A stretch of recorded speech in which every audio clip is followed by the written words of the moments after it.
Assalamualaikum warahmatullahi wabarakatuh. Halo, perkenalkan nama saya Nia Indramaibira dengan NPM A1G022047. Di sini saya berasal dari Prodi Pendidikan Guru Sekolah Dasar Universitas Bengkulu. Pendidikan.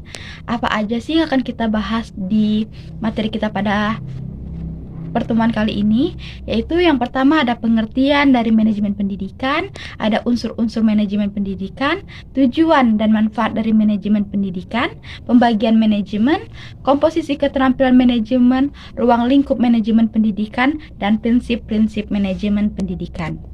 Langsung saja ke materi yang pertama, yaitu pengertian manajemen pendidikan. Apa sih manajemen pendidikan itu?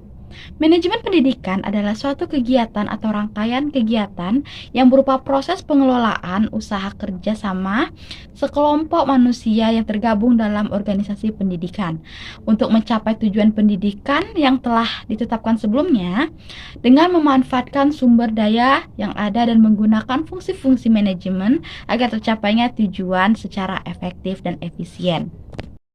Selanjutnya yaitu unsur-unsur manajemen pendidikan. Apa aja sih unsur-unsur dari manajemen pendidikan itu? Yang pertama ada man atau manusia. Ini berperan sebagai manpower dalam organisasi atau perusahaan. Ini diperlukan untuk memimpin atau memerintah bawahan atau karyawan, serta memberikan tenaga dan pikiran untuk kemajuan dan kontinuitas lembaga. Yang kedua ada material. Material atau barang, ini digunakan sebagai proses produksi dalam suatu perusahaan atau organisasi, dapat terdiri dari bahan baku, bahan setengah jadi atau barang jadi. Yang ketiga ada mesin atau mesin. Mesin merupakan kebutuhan pokok dalam melancarkan jalannya suatu organisasi. Mesin berupa peralatan yang digunakan oleh suatu instansi atau lembaga, baik itu peralatan yang modern maupun peralatan yang masih bersifat konvensional. Yang keempat ada money atau uang. Money adalah modal yang dibagi menjadi dua, yaitu modal tetap berupa tanah, gedung, bangunan, mesin, dan modal kerja berupa kas dan piutang. Selanjutnya yaitu metode atau metode. Metode ini adalah pemilihan dan penggunaan metode yang tepat digunakan sebagai aturan atau cara-cara tertentu yang bertujuan untuk menghindari terjadinya inefisiensi dan pemborosan. Dalam lembaga pendidikan, metode pembelajaran yang dibentuk oleh seorang guru sangat diperlukan dalam menerangkan pelajaran, karena metode yang dipakai akan memengaruhi peserta didik dalam memahami pelajaran. Yang keenam ada market atau pasar. Adalah tempat bertemunya penjual dan pembeli untuk mengadakan transaksi. Dalam lembaga pendidikan, market berupa tempat terjadinya interaksi antara pendidik dan peserta didik maupun dengan stakeholder yang ada dalam lingkungan lembaga tersebut. Selanjutnya yang terakhir ada minute. Minute atau waktu merupakan dipergunakan dan dimanfaatkan dalam pencapaian visi dan misi suatu lembaga secara efektif dan efisien. Dalam teori organisasi klasik, yang pertama kali diperkenalkan oleh Fayol tahun 1949, manajemen membahas hal-hal sebagai berikut. Yang pertama, teknikal, yaitu kegiatan memproduksi dan mengorganisasikannya. Yang kedua, ada komersial, yaitu kegiatan membeli bahan dan menjual produk. Yang ketiga ada finansial, yaitu kegiatan pembelanjaan. Yang keempat ada security, yaitu kegiatan menjaga keamanan. Yang kelima ada akuntansi, yaitu kegiatan akuntansi. Dan yang keenam yaitu manajerial, yaitu melaksanakan fungsi-fungsi manajemen. Tadi kita sudah membahas tentang apa itu manajemen dan unsur-unsur dari manajemen itu tersendiri.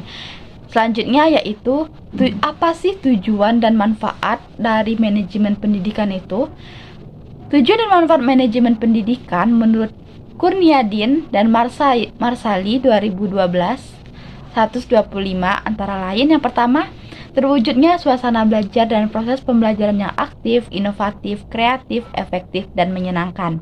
Yang kedua yaitu terciptanya peserta didik yang aktif, mengembangkan potensi dirinya untuk memiliki kekuatan spiritual keagamaan, pengelolaan diri, kepribadian, kecerdasan, akhlak mulia, serta keterampilan yang diperlukan dirinya, masyarakat, dan negara. Yang ketiga, yaitu terpenuhnya salah satu dari 4 kompetisi tenaga pendidik dan tenaga kependidikan. Yang keempat, tercapainya tujuan pendidikan secara efektif dan efisien.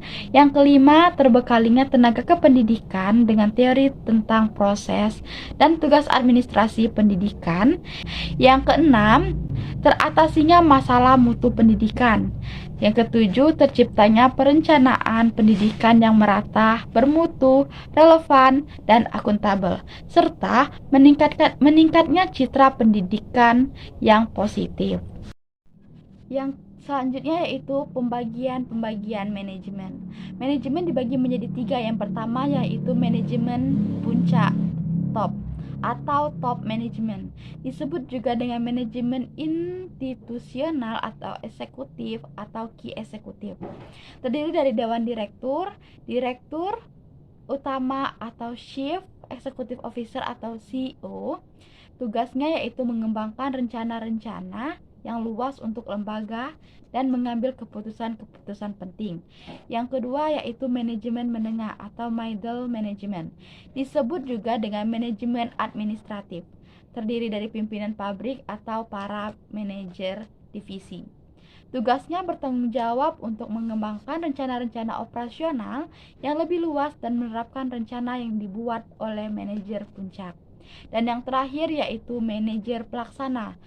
Disebut juga dengan manajer penyedia atau supervisory management. Tugasnya bertanggung jawab untuk melaksanakan rencana-rencana yang dibuat oleh para manajer menengah. Selanjutnya yaitu komposisi keterampilan manajer. Apa aja sih komposisi dalam keterampilan manajemen tersebut? Yang pertama ada keterampilan teknik atau technical skill. Yang kedua ada keterampilan manusiawi atau human skill. Dan yang terakhir ada keterampilan konseptual. Keterampilan teknik merupakan kemampuan untuk menggunakan alat-alat, prosedur, teknik, suatu bidang khusus, ahli bedah, teknik, pemusik, akuntan.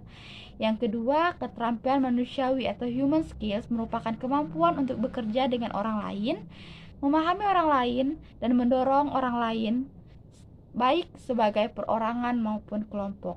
Dan yang terakhir yaitu keterampilan konseptual, merupakan kemampuan mental untuk mengkoordinasikan dan memadukan semua kepentingan dan kegiatan organisasi yang meliputi melihat organisasi secara keseluruhan, memahami perubahan pada setiap bagian yang dapat mempengaruhi.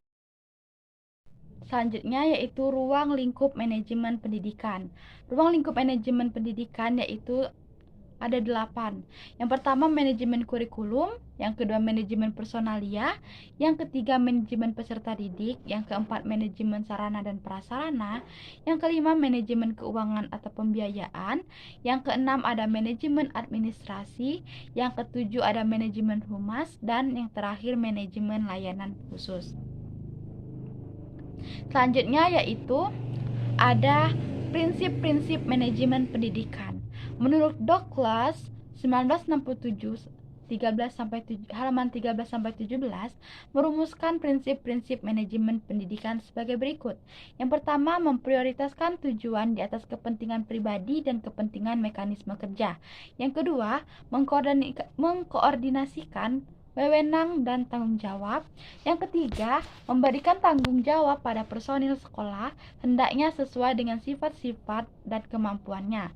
Yang keempat, yaitu mengenal secara baik faktor-faktor psikologis manusia. Dan yang terakhir, relativitas nilai-nilai.